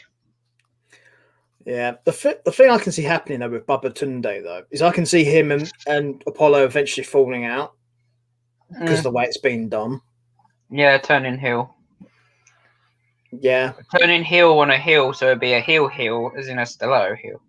Yeah, but if you turn heel on a hill, you turn the other heel face. That's usually how that works. I can't see Apollo turning face. Yeah, but he can end up turning Bubba Tunde face, is what I'm saying. Oh yeah, because like fans will really like dig the whole face thing with Bubba Tunde. They'd just be terrified into liking him. I never said it was a good idea, and remember, it's WWE and Vince McMahon. It sounds like something that they booked, to be honest. Let's be fair. Yeah, that's kind of my point. Booking for the win.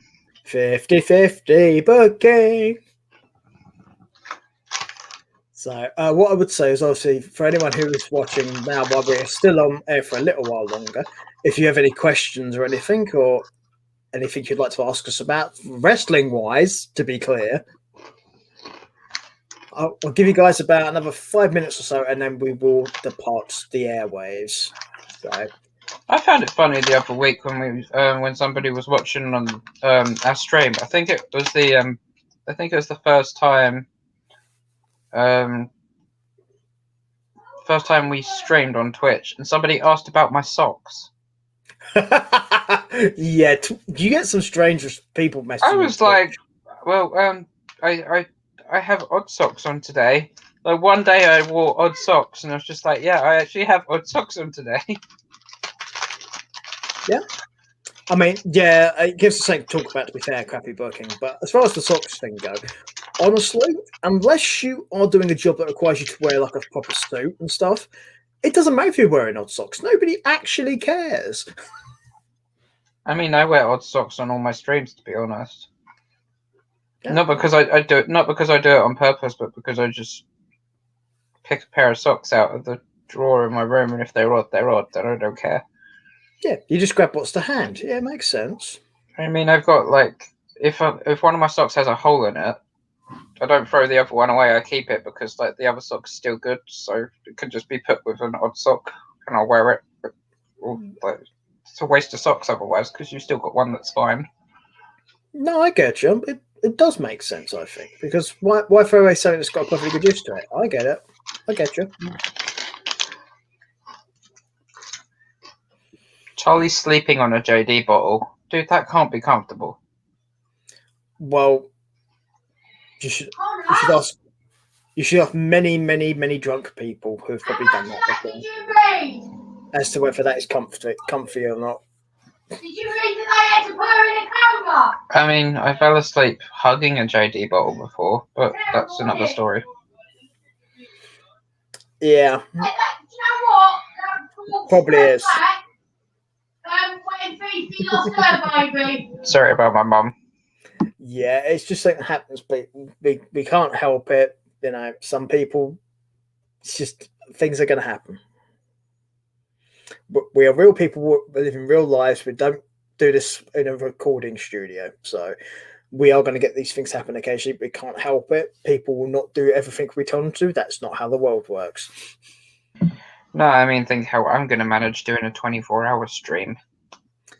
Yeah, see, we will actually, yeah, we should probably talk about that now, because obviously this is the last show of this before you do it. So how about we tell the people what you're going to be doing for your stream, which will be on Wednesday, isn't it?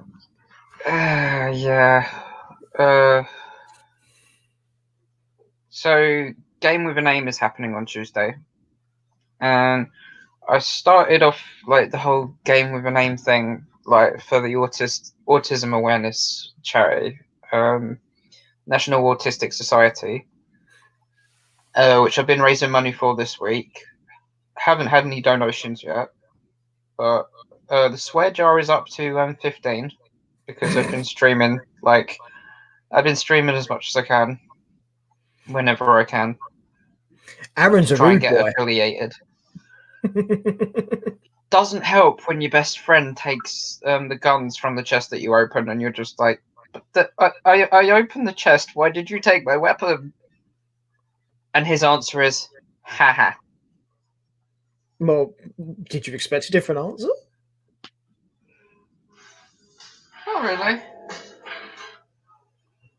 I mean,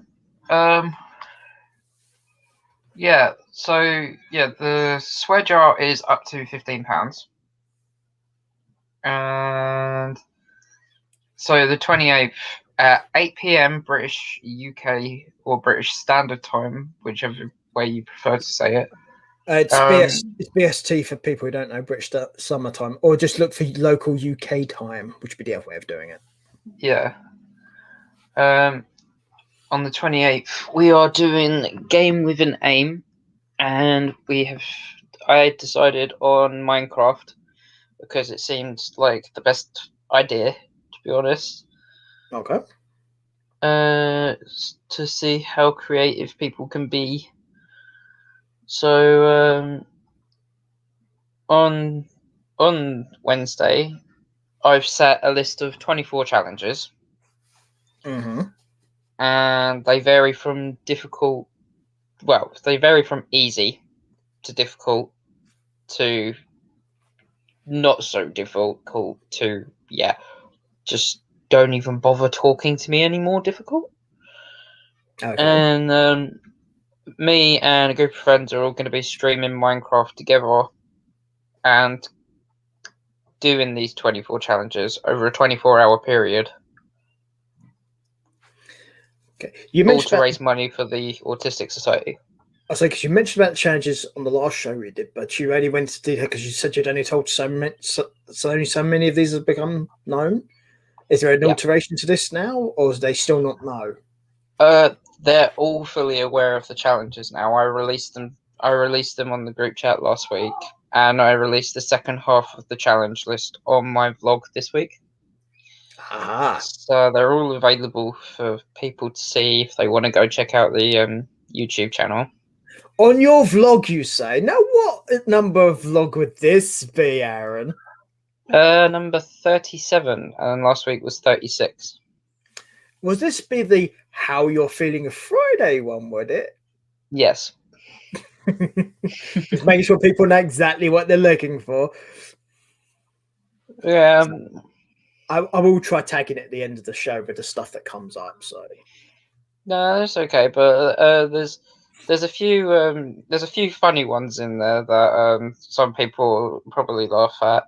I got one that's obviously the first one on the list is build your own house with 4 walls, a bed, and a window. So like something basic.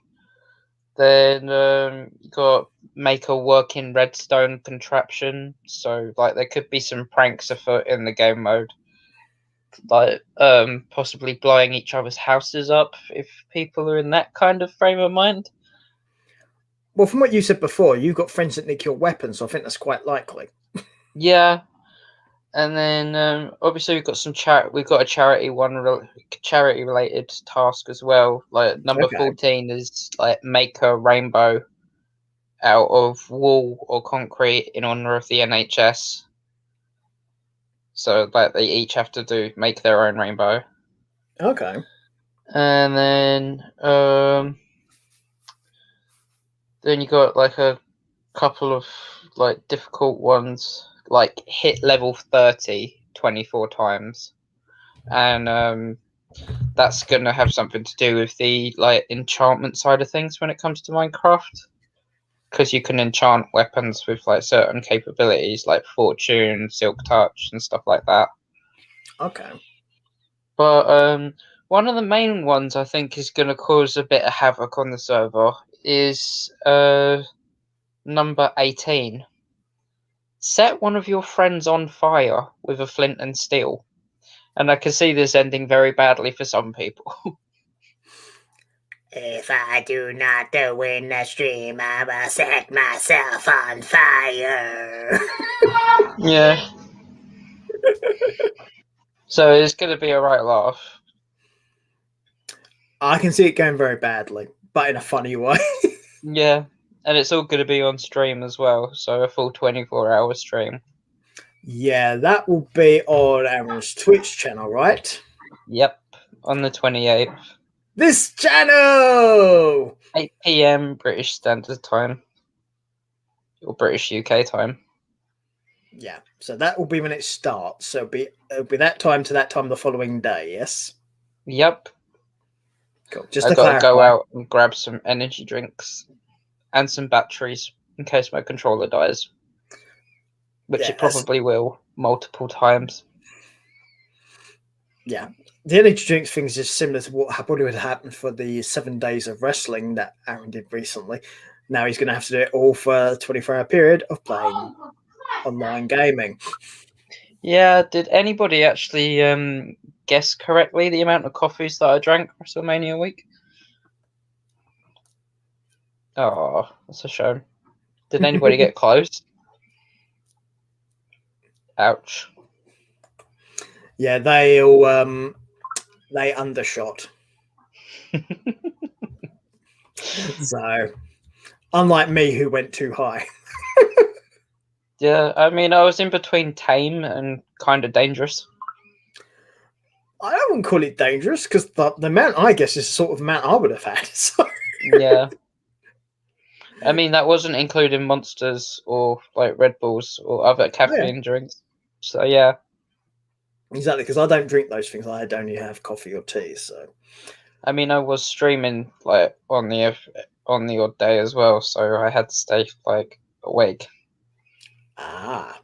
Yes, of course. The whole point of this 24-hour stream, of course, is for Aaron's charity.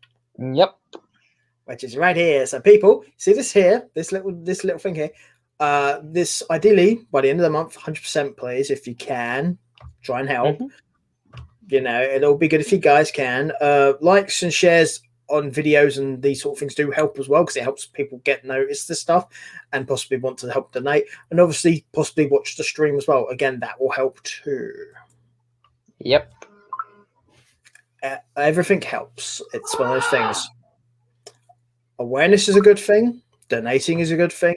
It's whatever you can manage to do, because we know not everyone is going to be flush with money for various reasons, because the world sucks, basically. Mm-hmm. And it's one of those fun little things. So, but yes. The good thing about the National Autistic Society is that they actually reach out to schools as well, because where schools are open now and stuff like that, they work within schools sometimes to help young kids and everything too. So it benefits young autistics as well as old autistics. Like me. Yeah. Hi. Yeah, there you go. Because that's the thing with people who are aware. Autism covers a wide spectrum of age ranges and demographics, so it's not just one or the other. There's a lot of people that this will hopefully help. Mm-hmm. And also on the stream on Wednesday, I will be revealing my tattoo that I'm having done the day before. So that should be fun as well. Have you got a game over tattoo? Have you got Miro tattooed on your arm? No, not yet. It just seemed like the appropriate thing to say. I know it's not WWE, but it still made sense to me. No, I'm getting BSK Dominoes tattooed, like right at the back of my neck. Oh, I thought you was going to go for up, up, down, down. No, I've already got that by my thigh. I'm not going to ask if you got A and B mentioned at all. I'm just leaving that one well alone. No. So, yeah. So, yeah, basically, 24-hour stream. The way Aaron gets towards the end of these streams gives you an idea of what he's going to be like probably for most of that stream. And also, he'll be surrounded by bad influences. And not to mention the fact that after, say, about like 8 hours worth of streaming, I'm past caring when it comes to my filter. So, like, you've seen me tame, like, while streaming. Get ready for a 24-hour stream, because after 12 hours, I'm going to be cranky as a motherfucker. Fueled by caffeine. Yep. And autism, and nicotine, and general hatred. So, yeah. And I can't go to sleep. And if I fall asleep, then I don't know what I'm going to do.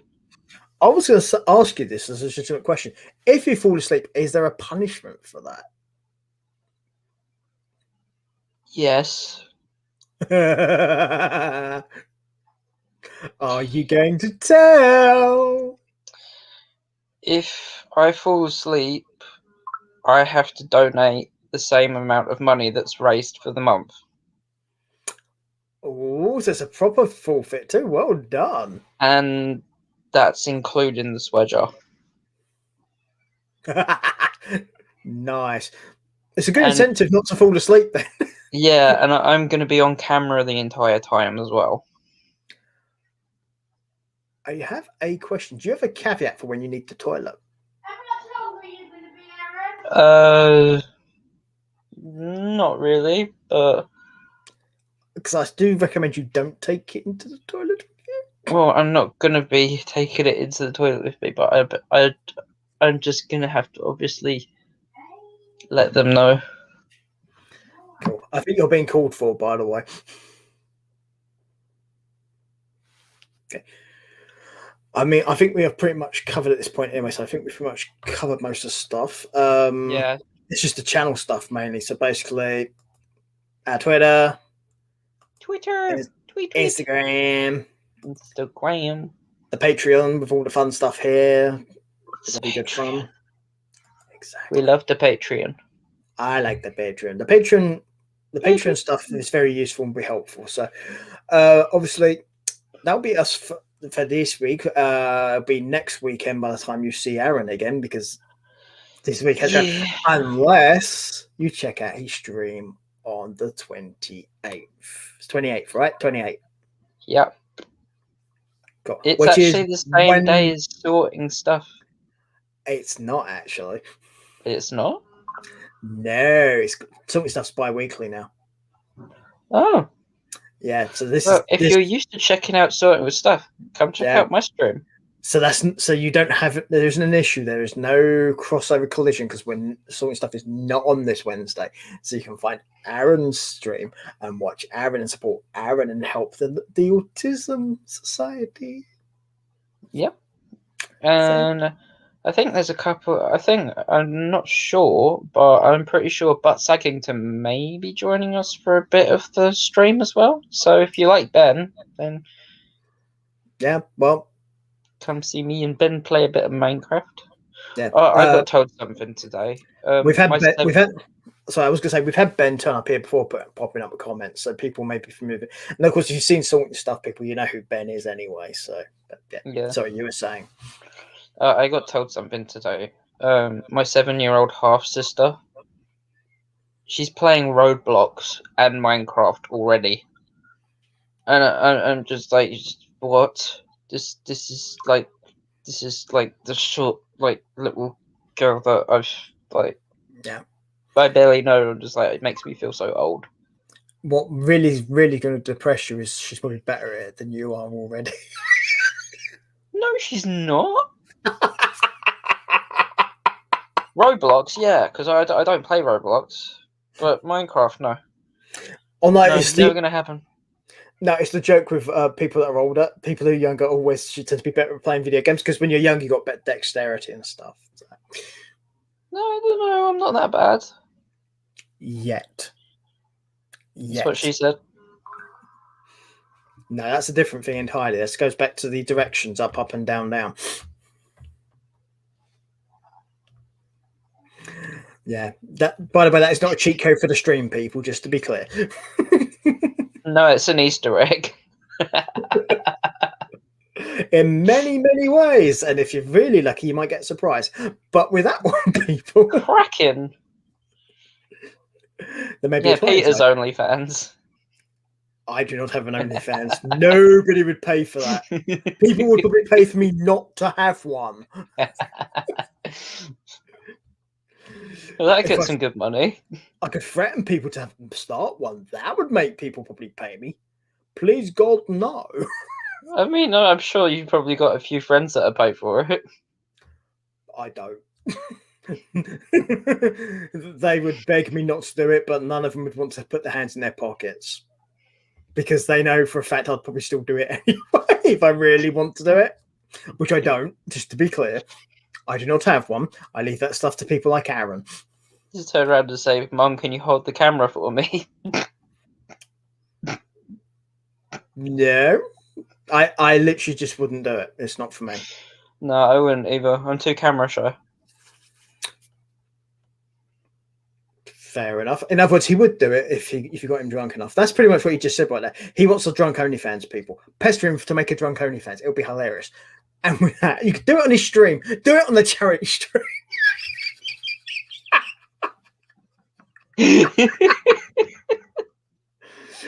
Forget hashtag get your girlfriend stuff. Hashtag get drunk OnlyFans. Hashtag Aaron's drunk OnlyFans. And with that one, people, we will let you go and we'll see you next week. Please check out Aaron's stream on the 28th to help support the charity. And we'll see you all later. And if you get really lucky, check out Aaron's drunk OnlyFans in the meantime. So bye-bye.